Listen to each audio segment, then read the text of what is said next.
Acá están, pues, ¿no? Entonces, si mi vehículo de diseño no es un vehículo ligero, sino es un vehículo B2, yo tendría que ir a ver las consideraciones. Acá está. Mi vehículo de diseño, ¿no? Aquí está. ¿Sí? Aquí está mi vehículo B2. Ahí están las dimensiones, ¿no? Vehículo B2. Y la norma también me da las trayectorias del vehículo, ¿no? Dependiendo el ángulo de la trayectoria, ¿no? Por ejemplo, con un ángulo de 30 grados, me dice que mi radio mínimo de giro es 1280, ¿sí?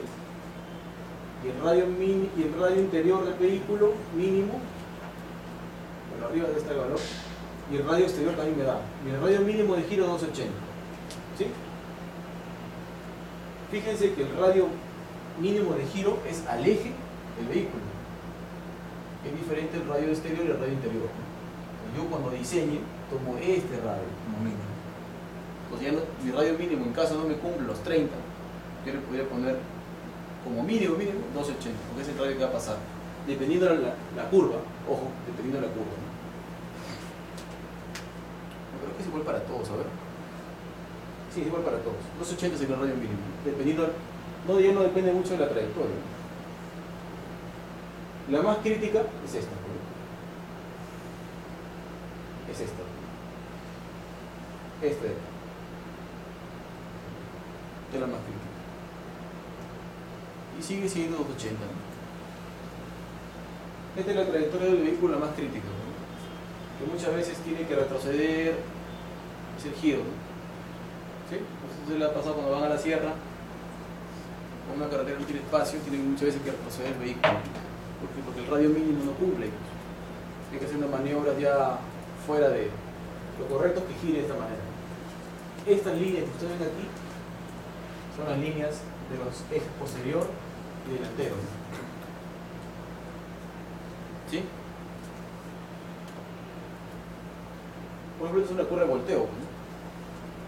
Clarito, es una curva de volteo. También lo puedo diseñar con Civil, sí lo puedo hacer. Es más, yo con Civil le puedo dar esta curva, sea más abajo, más arriba, etc. No necesariamente el ancho de la calzada constante, ¿no? Porque la calzada en tangente tiene un ancho que es constante, pero en curva ya varía por el tema del sobreancho, ¿no? Yo le puedo dar un sobreancho hacia adentro y hacia afuera también de la curva. Y aquí hay unos valores, ¿no? Este es para el B13. Y aquí tengo para diferentes tipos de vehículos. La norma, como les dije la clase pasada, es una adaptación de la norma SAISTO, ¿sí? Que tiene sus vehículos también de diseño para la parte de América, ¿no? Estados Unidos. Acá dice, pues, ¿no? Miren, similar al mínimo de bus articulado para un vehículo de diseño de la norma SAISTO, ¿sí?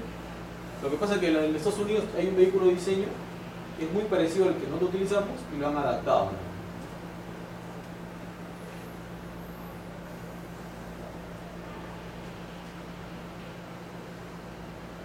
Seguimos. Puro dibujito nomás. Hay otro tipo de vehículo. Entonces, ya tengo mi velocidad, ya tengo mi vehículo de diseño. Lo que voy a hacer ahora, lo que sigue, es el tránsito. Muy bien. Para el tránsito, tengo que tener mi estudio de tránsito, ¿no? Tengo que tener saber, cuál es mi MDA. Eso es lo que calcular. ¿Cuál es mi MDA? Ese es mi objetivo, ¿no? Para saber cuántos vehículos van a pasar por año. Lo que pasa es que yo diseño una carretera no solamente para los vehículos que están pasando en ese rato, sino lo considero para una proyección en el tiempo. O sea, yo no voy a diseñar una carretera para decir, oye, acá van a pasar 400 vehículos, ya, se acabó. Y si pasan más, ya la carretera no tiene las condiciones que debe tener, ¿no? Por lo tanto, tengo que hacer una proyección del tránsito en el futuro. Para eso hago un estudio de tránsito, un estudio de ingeniería de tránsito, donde hago una proyección con ciertos parámetros. Por ejemplo, digo, ¿cuál es el crecimiento de los vehículos en el parque automotor del Perú, ¿no? ¿Cuál ha sido la tendencia? Si en el año 2000 ha sido tanto, en el 2001 tanto, esa tasa de crecimiento la proyecto para el 2016 hacia el 2040, por ejemplo. Todo lo que es cálculo de crecimiento es para 20 años, ¿no? Toda la proyección que se hace para 20 años. Hay una formulita que es para calcular la demanda del tránsito en el tiempo, ¿no? Como que te dice el tránsito final, el tránsito inicial, el año base, supongo que tenga el 2016. La tasa de crecimiento anual por tipo de vehículo, aquí tengo que ver el parque automotor, como les dije, ¿no? De cada vehículo. Lo que pasa es que cuando las tiendas comerciales venden los vehículos, Toyota vende sus vehículos, venden la cantidad de vehículos al año, ¿sí, no? Eso se va registrando, se va guardando de todas las marcas. Y dicen, en el año tal se vendieron 30.000 vehículos Yaris. En el otro año se vendieron 2.000 buses de Trafesa. Entonces, ahí más o menos el crecimiento, la demanda que hay de esos vehículos. Y con esas tasas de crecimiento se hace la proyección a futuro. Pero no solamente es eso, también influye la economía, influye también el tema del PBI, ¿no? Por eso es tan importante el tema del PBI, porque dicen que el Perú creció 2.5 al año, 2.4 al año. Ese crecimiento también influye en la forma, para ver la demanda del tránsito en el tiempo. Todas esas cositas las tengo que ir analizando, pero como les dije, ya es tema de ingeniería de tránsito, ¿no? No vamos a entrar mucho en el tema de eso. Y como ya tengo mi velocidad de diseño, ya puedo entrar. Bueno, ya calculé mi velocidad de diseño con esta fórmula, vamos a trabajar con esta, ¿ya? Con la más crítica, ¿ya? Con una carretera de tercera clase, una topografía escarpada, mi velocidad de diseño es 30.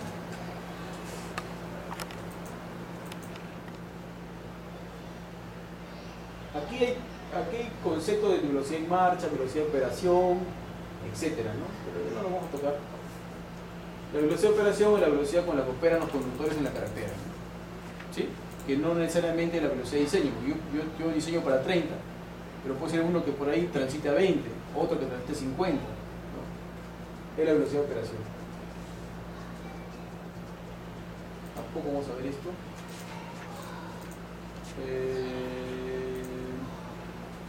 Bueno, aquí está más o menos lo que yo le decía, ¿no? Mi velocidad de diseño puede ser 30, pero un vehículo ligero puede llegar a 130, ¿no? Un bus puede llegar a 100 o 90, ¿no?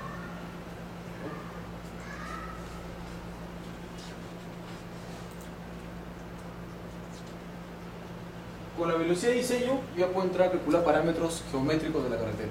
Uno de ellos es la visibilidad. Importantísimo, ¿sí? Importantísimo, porque la visibilidad no solamente es la visibilidad en planta, también es la visibilidad en perfil, ¿sí? O sea, yo tengo mi visibilidad en planta cuando voy manejando mi carro, pero la carretera tiene curvas y también tiene curvas, ¿no? Horizontales y verticales. Entonces la visibilidad tiene que cumplir esas condiciones, ¿no? Que tengo que tener una distancia de visibilidad constante en todo el tramo de la carretera, así baje, suba, mi distancia constante. Yo voy viendo una distancia mínima constante. Para eso mis curvas horizontales y mis curvas verticales tienen que tener una concordancia, ¿no? Lo que me dice la norma es que no debe haber curva horizontal, curva horizontal a la izquierda o a la derecha, y al mismo tiempo curva convexa, perdón. ¿No? Convexa. Cóncava sí puede haber. Convexa no puede haber, no puede ser la curva así y así, al mismo tiempo. O sea, mejor dicho, en planta es así, ¿sí?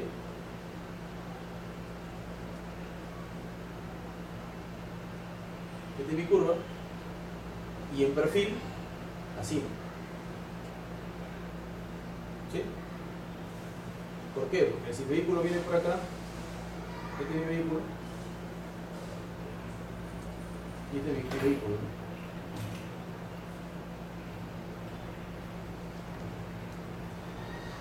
Entonces, perdón, claro,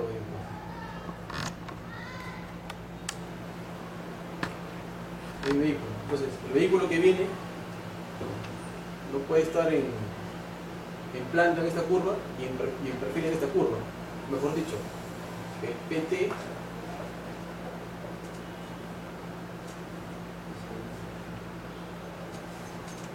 lo que dice la norma es que el PC con el PC no necesariamente deben coincidir, ¿no? Lo posible es mover esto para allá o para atrás. Porque uno puede ver una curva a la izquierda o a la derecha y en la vez no hay visibilidad, pues. ¿Sí? En cambio, en una curva cóncava así, pues. Sí puede pasar esto. Porque el vehículo que está aquí, de aquí ve aquí. Pero aquí no, de aquí no vea lo que está. Entonces, esta distancia de visibilidad de aquí tiene que ser una distancia mínima, que depende de la velocidad de diseño. A mayor velocidad, mayor distancia de visibilidad. A menor velocidad, menor distancia de visibilidad. ¿Sí? Es lógico, ¿no? Porque si yo manejo más rápido, avanzo más rápido, necesito una mayor distancia para ver si un vehículo cruza, o un perro cruza, o una persona cruza, o me parece un obstáculo. Necesito mayor distancia, porque estoy más rápido. Como si voy despacio, me aparece, freno. Distancia de visibilidad se calcula con esta fórmula. ¿Sí? Ahí tiene la distancia parada. Tenemos distancia de visibilidad parada.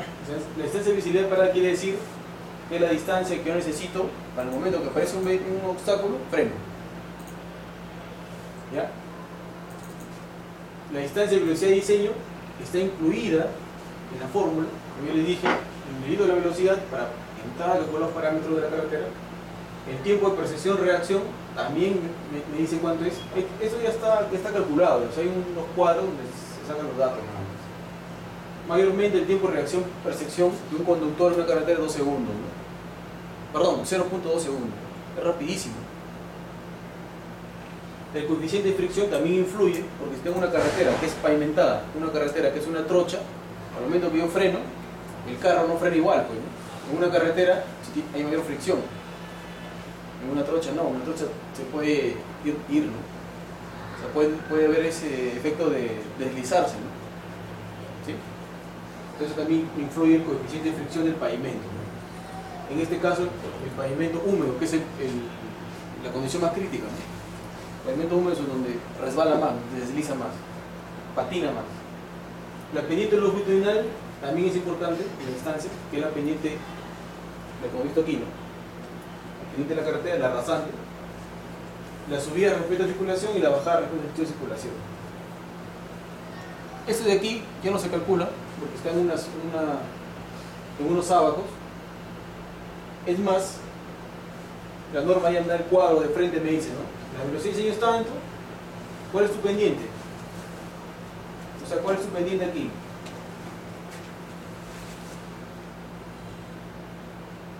Y ya sacó la pendiente, ¿no?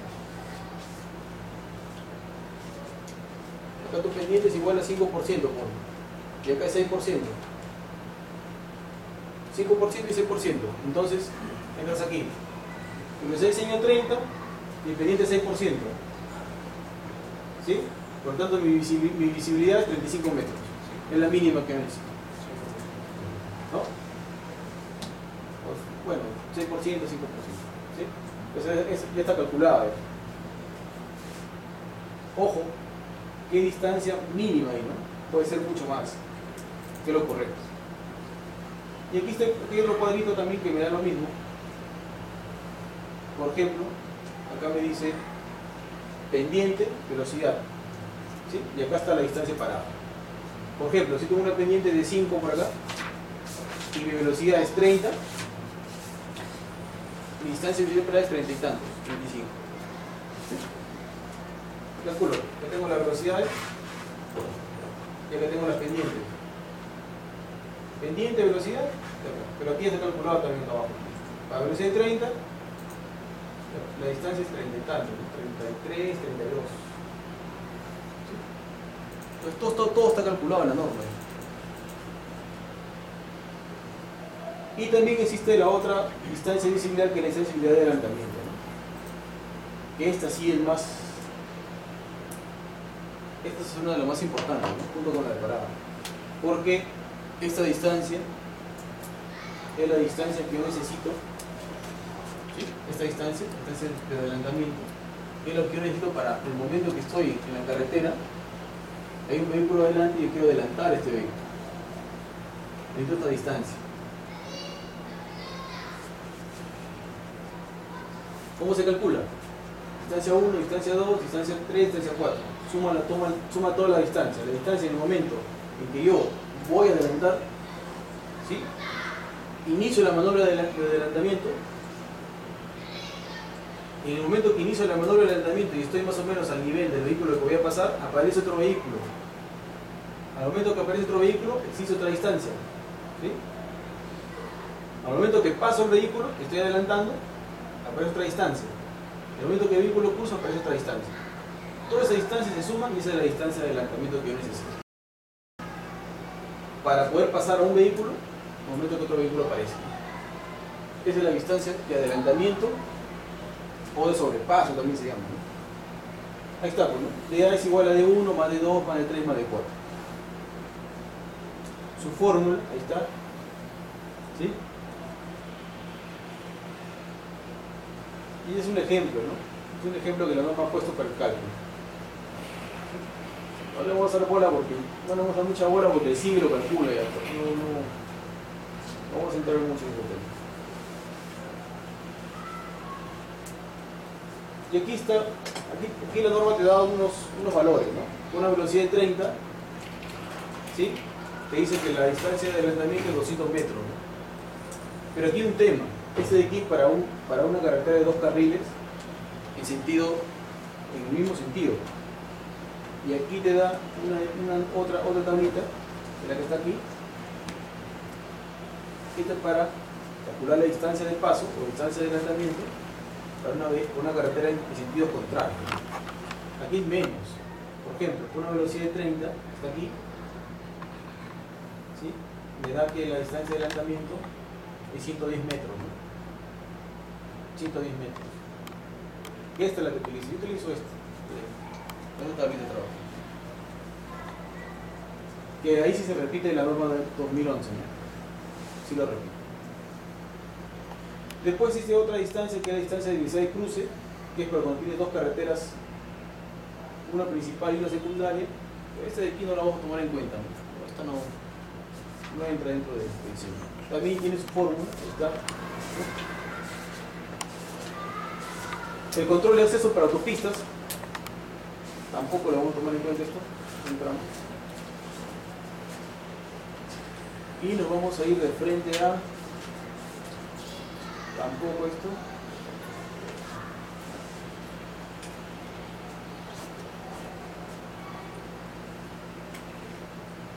Y nos vamos a ir de frente a este punto. ¿Ya? No hay break hoy día, ¿no? En la mañana no hay break, ¿no? Claro, no sé qué.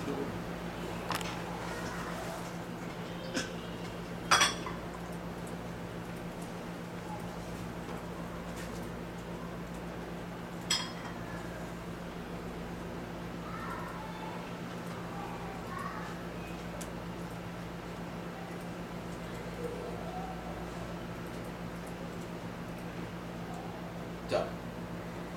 Entonces nos vamos a ir de frente a este punto, a ver los temas de diseño geométrico en planta, perfil y sección transversal. ¿Qué es lo que me dice la norma?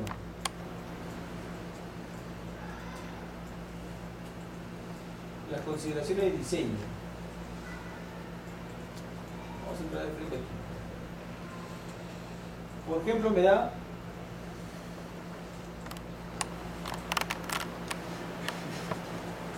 la longitud de tramos de tangente y la longitud de tramos en curva.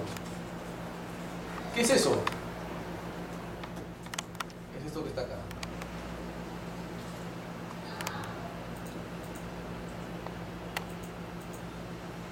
Por ejemplo, aquí tengo una curva, tengo una tangente y tengo otra curva. ¿La norma qué me dice? La norma me dice que entre dos curvas que puede ser en el mismo sentido o en el sentido contrario como está aquí, tiene que haber una tangente. Esa tangente tiene que tener una longitud mínima para curvas en S, una longitud mínima para curvas en el mismo sentido y una longitud máxima. Repito, la norma me dice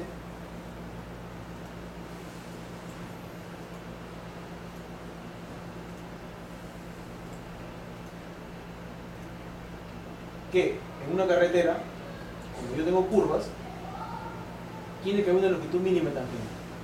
¿Sí? Acá está. Por ejemplo, por una velocidad de 30, la longitud mínima en S es 42. S quiere decir longitud mínima para trazados en S, alineamiento recto entre alineamientos con radios de curva en sentido contrario. Bueno, aquí le han metido mucha letra. Aquí esta S cuando son curvas en sentido contrario, o sea, son en este caso. En este caso, es una S.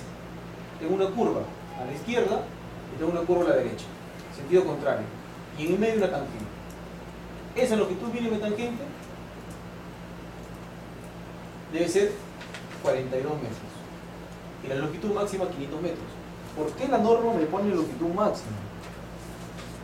Porque ustedes saben que una carretera, una carretera no puede ser recta, pues. ¿Sí? Porque la pregunta sería, ¿por qué no hacen la carretera, por ejemplo, panamericana de Lima a Piura recta? ¿Por qué no lo hacen así una línea? ¿Por qué? ¿Perdón? Muy bien, esa es la respuesta. Porque existe un efecto que se llama el efecto de somnolencia, ¿no? El efecto de encandilamiento se llama.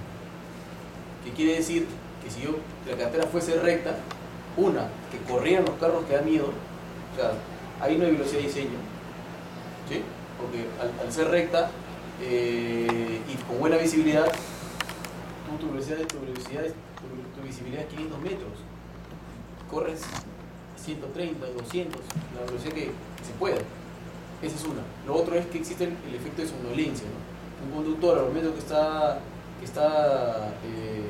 manejando un vehículo, el cuerpo humano al momento que está dentro está cómodo, está a una temperatura cómoda, se empieza a adormecer, se empieza a cansar, a adormecer, y ese efecto hace que te duermas, o el efecto de encandilamiento, ¿no? Que es que estás con los ojos abiertos, estás manejando con los ojos abiertos, tu cabeza está en otro lado,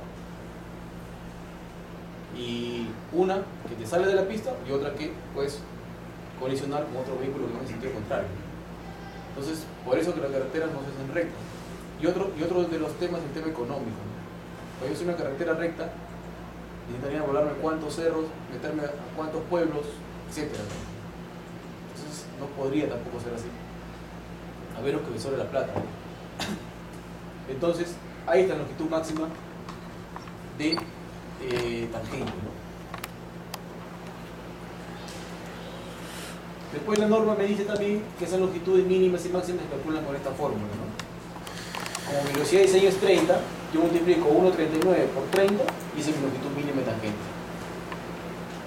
Para tramos en S y para tramos en tangentes con curvas en el mismo sentido. Luego viene esta parte, que esta parte es bien interesante.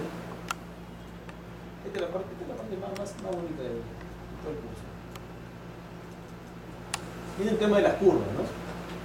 El diseño de las curvas circulares. Pregunta el mío. Ya, primero los parámetros. Las curvas circulares, en carreteras hay tres tipos de curvas, ¿no? En carreteras hay tres tipos de curvas. Las curvas horizontales, que son las curvas circulares, que son segmentos de un círculo, o sea, muchos son arcos, segmentos de arcos, segmentos de un círculo, curvas circulares. Las curvas espirales, que son curvas parabólicas, tipo plotoide, tienen una fórmula también determinada, la vamos a hacer un ratito, y las curvas verticales, que son las curvas de la rasante, que son parábolas también. Entonces, esas tres tipos de curvas en carreteras. Como estamos en diseño horizontal, solamente nos vamos a meter en las curvas espirales, curvas circulares. Las curvas circulares tienen una diferencia de las espirales que tienen un radio constante. ¿Sí? Las empiezan en un punto y tienen un radio constante. Empiezan en un punto de comienzo, o PC, y terminan en un punto de término, o PT. También se llama principio de curva y principio de tangente. ¿Por qué? Porque aquí comienza la curva, principio de curva, comienza aquí la curva, y aquí comienza la tangente, principio de tangente. También tienen varios nombres. Los elementos de la curva, ¿cuáles son? Las tangentes, que son la proyección de la tangente hacia el PI, ¿no? Que son las tangentes, T y T son las tangentes. Otros parámetros importantes es este ángulo que está aquí, que es el ángulo delta, que no puede ser muy pequeño ni muy grande.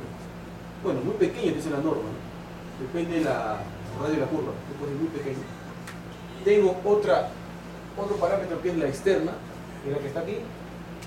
Otro parámetro que es la mediana, la media, que viene a ser la proyección de la cuerda del centro de la curva hacia la cuerda, la mediana.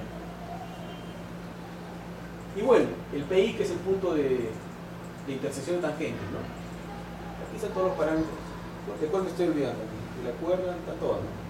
La longitud de curva viene a ser la longitud del arco, ¿no? La longitud del arco. Y las fórmulas para calcular estos parámetros que ven aquí, están aquí. Ahora, pregunta. ¿Qué parámetro se repite aquí? ¿Qué dato se repite ahí? Toda la fórmula. El radio. Muy bien. ¿Otro más? El ángulo delta. Entonces, el ángulo delta y el radio son parámetros importantísimos. ¿El radio dónde sale? De la velocidad. Porque la velocidad me dice al final cuál es el radio mínimo. Lo que pasa es que la DG 2014 ahí tiene varias cositas ahí que no las han sacado de la otra norma, ¿no? Porque yo acá les he pasado a ustedes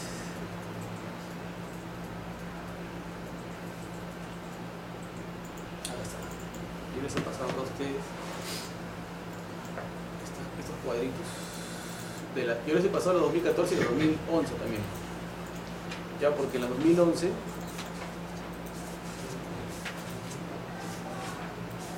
acá está, ¿no?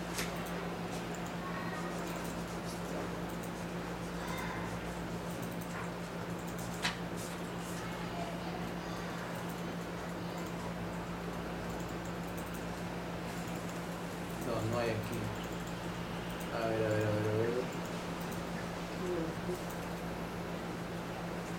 El 2001, perdón. El 2001.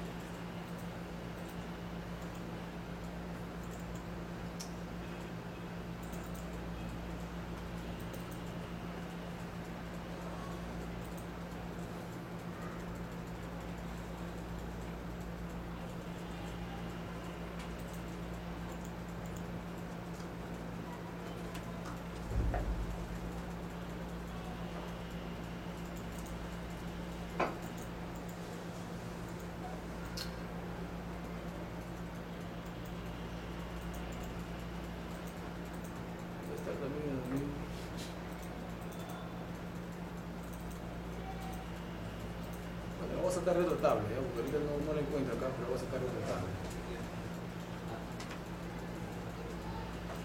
Acá está.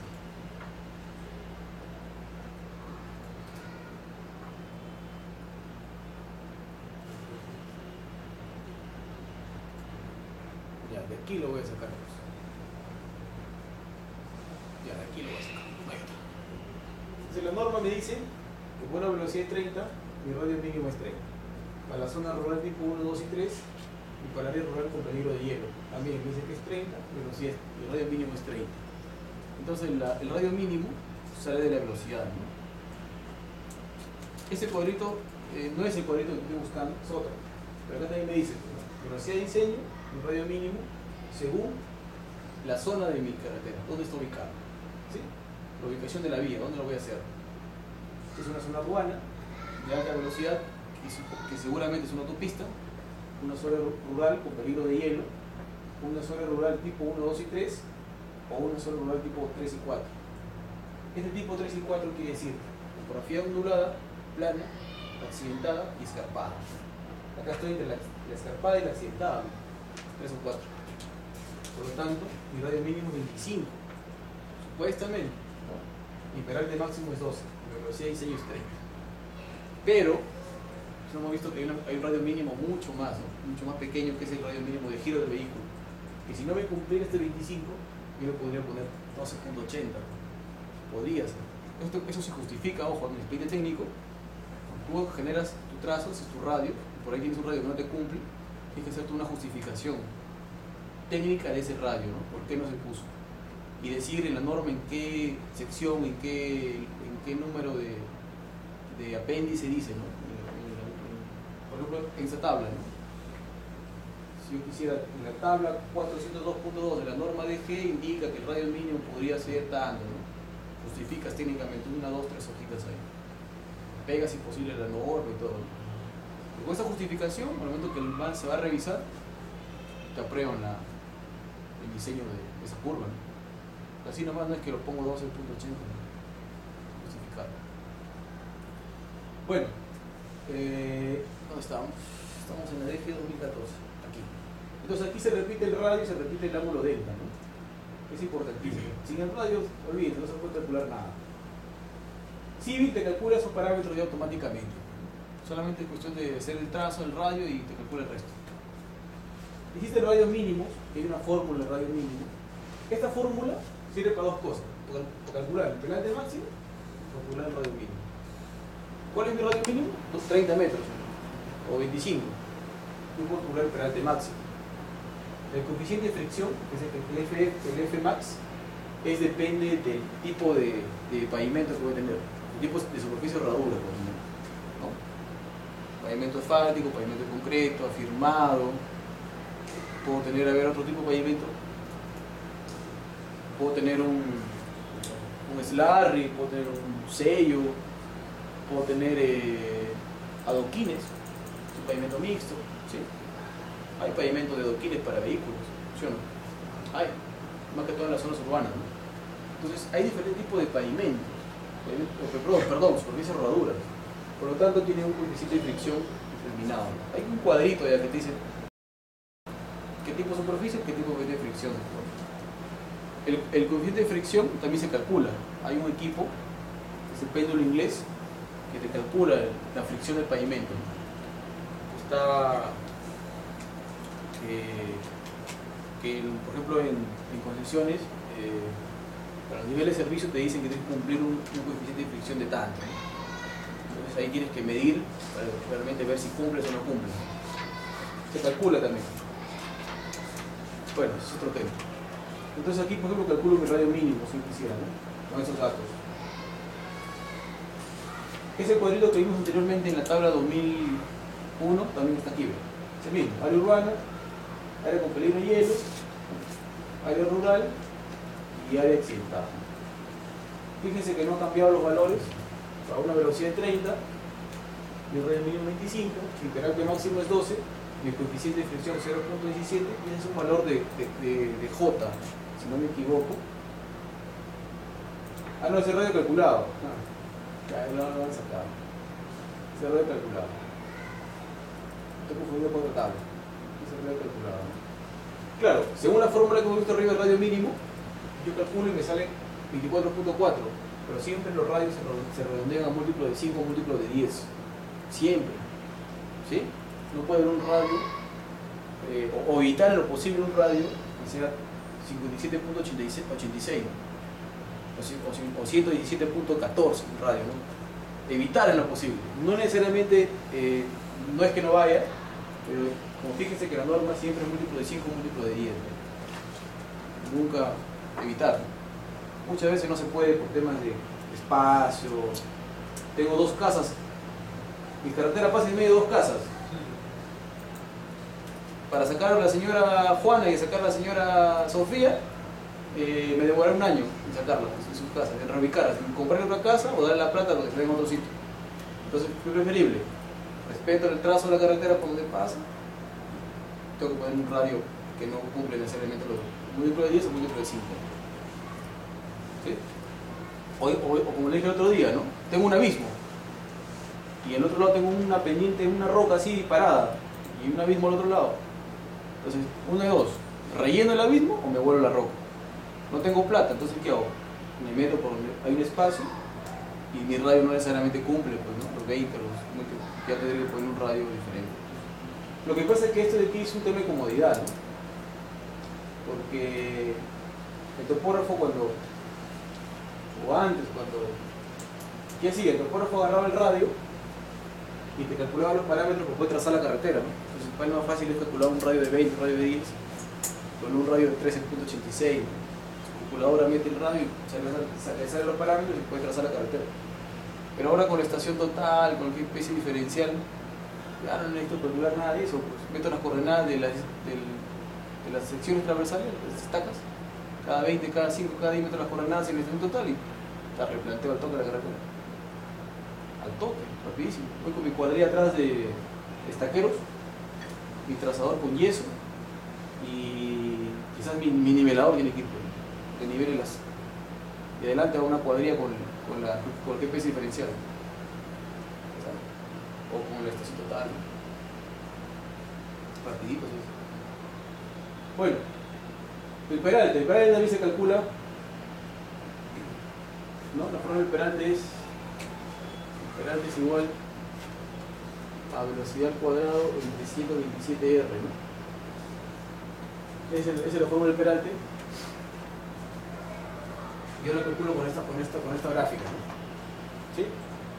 Tengo el radio y tengo la velocidad.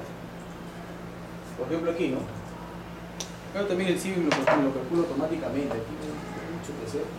Pero ojo, todo esto sirve para comprobar lo que el CIVIM está votando, porque al final el CIVIM va a votar datos y yo tengo que entrar aquí, por lo menos comprobar 2, 3, 5 curvas, ¿no? Dependiendo de la cantidad de curvas que tengo. Yo siempre lo que hago es compruebo. Siempre, porque a veces por ahí sale otra cosa.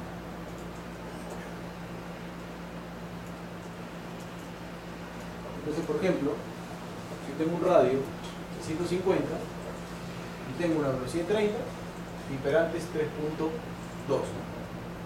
¿Sí? Si tengo un radio de 1000 y mi velocidad es 120, tengo un peralte de 5.5 más o menos. Entonces ese valor tengo que chequearlo después en el CIVIM. Uno lo calcula automáticamente. Acá está la fórmula que le decía, ¿no? Peralte, el Emax es el peralte máximo, ¿no? El Emax es igual a la velocidad al cuadrado entre 127R más el coeficiente de fricción. Si no, el coeficiente de fricción casi no se menciona, ¿no? Más el F. Este casi no se menciona, muy poquito en la teoría, ¿no? En los libros muy poco, ya pues, lo que pasa es que el coeficiente de fricción es bien bajito, es 0.15, 0.2, 0.1. Por eso que más ya no se suma, pues, ¿sí? Porque además acuérdense que el peralte siempre es entero, múltiplo de 5 también, múltiplo de 1, 4%, 6%, 5.5. Y si no me quiere gastar,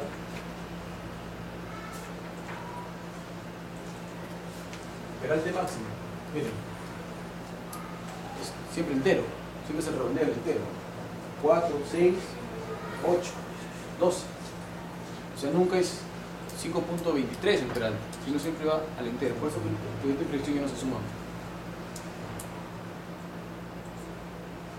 Y ¿qué vamos a hacer acá? Bueno, lo mismo. Con una velocidad de 30 me corresponde un peralte máximo de 4, un coeficiente de 17 y un radio mínimo de 35, ¿no? Entonces es para límites de fricción, ¿no? Es otra cosa. No vamos a tomar aquí. Luego vienen las puras espirales, si no me equivoco. Esto tampoco no lo vamos a tomar en cuenta, esto no.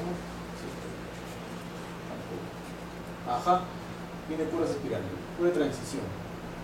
Como les dije, y aquí tengo un grafiquito a ver para mostrarles.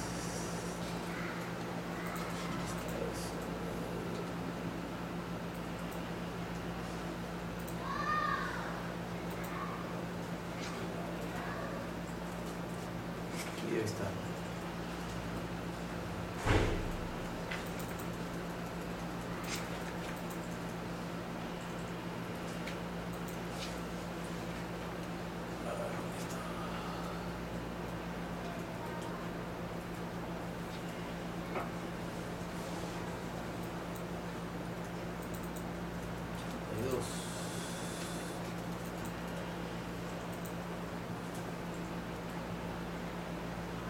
ahorita la norma, ¿no?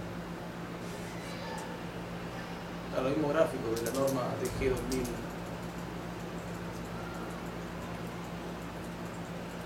Sino que esa norma más completa, ¿no? Esta norma, la norma ASTO, ya viene con un tema